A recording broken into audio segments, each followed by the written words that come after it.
Okay, go. Topic of the day, discussion of the day, since our podcast is no longer happening because of this guy. So the topic. Why do you have to say that? Why you just? I'm sorry. Well, you want to do the podcast again? Not really, no. So I thought it was a collective agreement that we're not gonna. I agree. We can still do them. It's just When we have more they don't viewers, hit the same. They don't hit the same as before. They don't. Okay. Anyways, Yeah.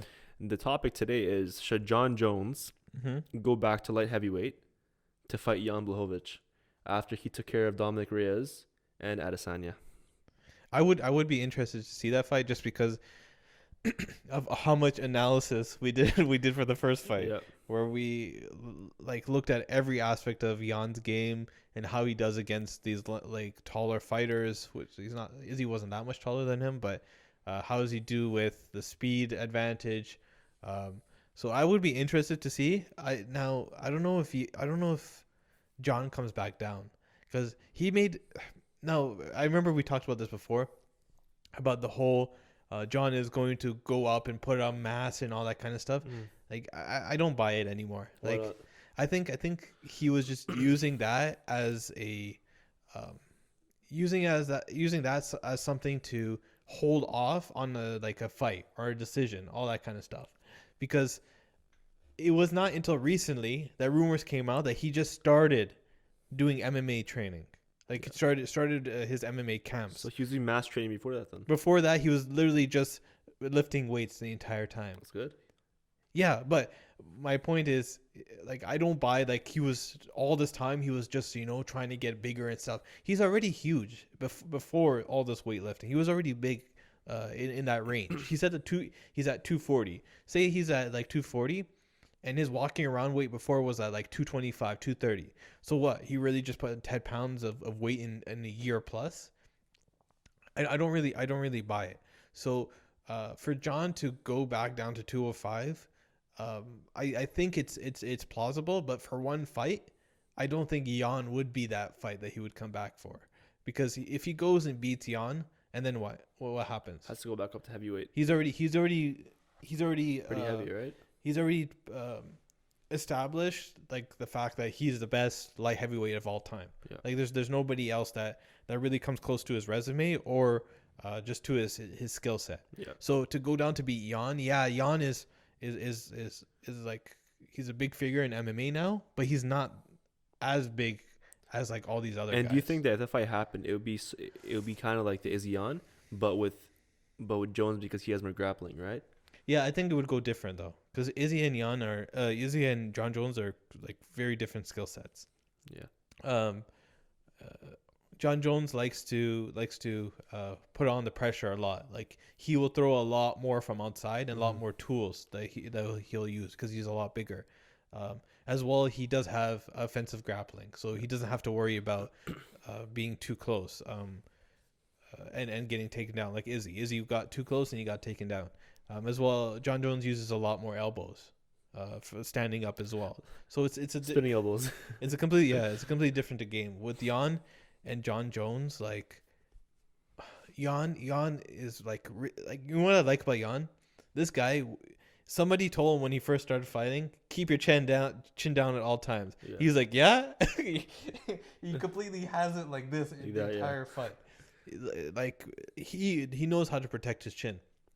The times that he got knocked out was because he just was blitzing and he just went out of his stance. But John Jones, I think he just has too many tools.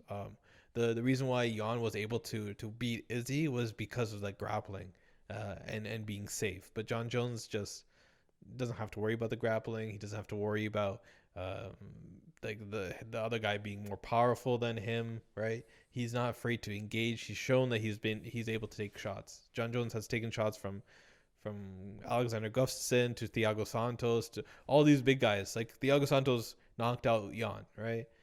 I don't want to do MMA math either. So I think also too that this confirms that we'll never see John Jones versus Izzy.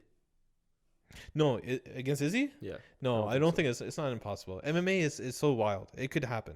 It could really happen. If you get Izzy to go back down to 185 and he faces Whitaker Costa versus Whitaker. or not Costa again. but they're fighting right now, though, right? Yeah. Costa Whitaker. So whoever wins that will get the next shot. Or Darren Till. If Darren Till wins, they're itching so bad to give Darren Till a fight. Yeah. Because Darren Till is like known as like a kickboxer, right? Yeah. Like that's his base. So they want to go in there and fight a guy that's not going to grapple at all. But you never know. Like Darren Till might go for a single leg and change all that up. But for a match between Izzy versus Darren Till, or if Izzy versus Darren Till happens and Izzy wins, or Izzy versus like Costa or Whitaker happens and he wins, I think he might have a chance to go back to light heavyweight again, right? Because you never know if Jan is the champion again. I wouldn't see Dana White being like, "Oh no, we're not going to do that matchup again." He might do that again. They might push this narrative of like, "Oh, Izzy's gonna have more time to prepare, or Izzy's gonna do that, blah blah blah blah blah," and have that opportunity. Well, I think that like one thing that we know now is that he can't come into these fights being so underweight. No, that's not. I don't like that narrative. It's not about that. His biggest trouble was that he's just not good on the ground. It's not about weight. Like yes, Jan was holding him down, right, because of the weight difference. Mm-hmm. But at the same time, like if you look at grappling tournaments, like one that you can watch is like EBI, right? Eddie Bravo Invitationals. You see these like massive guys against these little tiny guys, and these little tiny guys are able to do everything. The reason why is because they're just really high level on the ground, right? They know what to do on the ground. When it was Izzy versus Jan, Izzy had no idea what he was doing. Like he when he was on the ground in half guard, his only way to try to stand up was he was just rotating to his right and then trying to escape his knee. He wasn't trying anything else really. He wasn't trying to push off the hips. He was like, I think this weight thing does play a factor, but the main point is that Izzy's bottom game is just not there. So even if Izzy had another 20 pounds, he's not going to get off Jan, because Jan is being conservative on the bottom. His intention is to hold him down.